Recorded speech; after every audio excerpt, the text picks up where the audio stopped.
اچھا ہمیں جب کوئی مشکل پیش آتی ہے تو ہمارا طریقہ کیا ہوتا ہے؟ یا تو غم کے مارے بیٹھ جائیں گے، ڈپریشن کا شکار ہو جائیں گے، آئسولیٹ ہو جائیں گے، کہیں چھپنے کی کوشش کریں گے، لوگوں سے ملنا جلنا چھوڑ دیں گے، یا لوگوں سے ملیں گے تو شکوے شکایتیں کرتے رہیں گے، یا پھر یہ ہے کہ ان کے اوپر بھروسہ کر لیں گے کہ یہ ہمارا کچھ سنوار دیں گے، یا پھر یہ کہ تھوڑے سے کچھ مزید نیک لوگ جو بزرگ ہوتے ہیں ان کے اوپر توکل کر کے بیٹھ جائیں گے، ان سے مدد مانگیں گے، یا پھر وظیفوں کا سہارا لیں گے۔ قرآن کیا کہتا ہے کیا کرو؟ وظیفے پڑھو، صبر اور صلات، صبر کرو، صبر کے انتظار کرو، ٹھہر جاؤ، اچھے رویے کا مظاہرہ کرو، مشکل گزر جائے گی، اور اللہ کو یاد کرو۔ صلات اصل میں کیا ہے؟ اللہ کا ذکر ہے، اللہ کے سامنے کھڑے ہونا ہے، اللہ سے بات کرنا ہے، اللہ سے دعا کرنا ہے، اور خاص طور پر نفل نماز پڑھ کے سجدے میں دعا کریں، کیونکہ سجدے میں انسان اللہ کے قریب ترین ہوتا ہے، اور اس وقت انسان کی دعائیں سنی جاتی ہیں۔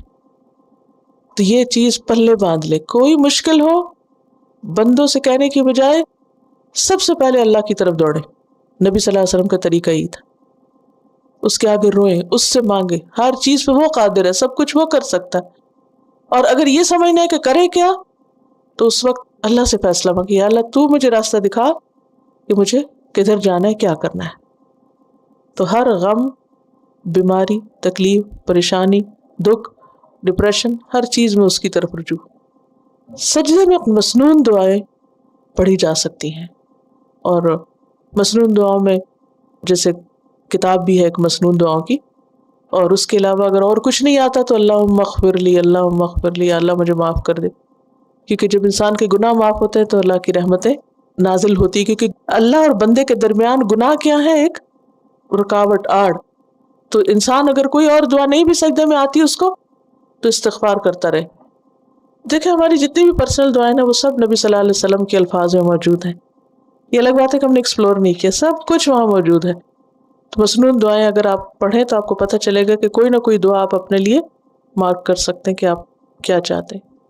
اس میں آپ دیکھیے کہ نبی صلی اللہ علیہ وسلم کی نماز کی حالت میں مانگی ہوئی کئی دعائیں، اور ایک مشہور دعا ہے سبحانک اللہم ربنا وبحمدک اللہم اغفر لی، یہ نبی صلی اللہ علیہ وسلم سجدے میں مانگا کرتے ہیں۔ اور اگر یہ ساری نہیں بھی آتی تو اللہم اغفر لی، استغفر اللہ، یا حی یا قیوم برحمتک استغیث۔ نبی صلی اللہ علیہ وسلم بدر کے موقع پر یہی دعا پڑھ رہے تھے سجدے میں، کیونکہ جب اللہ کی رحمت آ گئی تو سب مسئلے حل ہو جائیں گے۔ کیونکہ پرسنل دعا کو ذہن میں رکھ لیں اور زبان سے کیا بولتے رہے؟ یا حی یا قیوم برحمتک استغیث، تو انشاءاللہ اللہ تعالیٰ کی رحمت آئے گی۔ استغیث، اپنے لیے استغیث کہتے ہیں، اور بہت سارے لوگ ہوں جیسے پوری فیملی کا معاملہ ہو کوئی تو نستغیث۔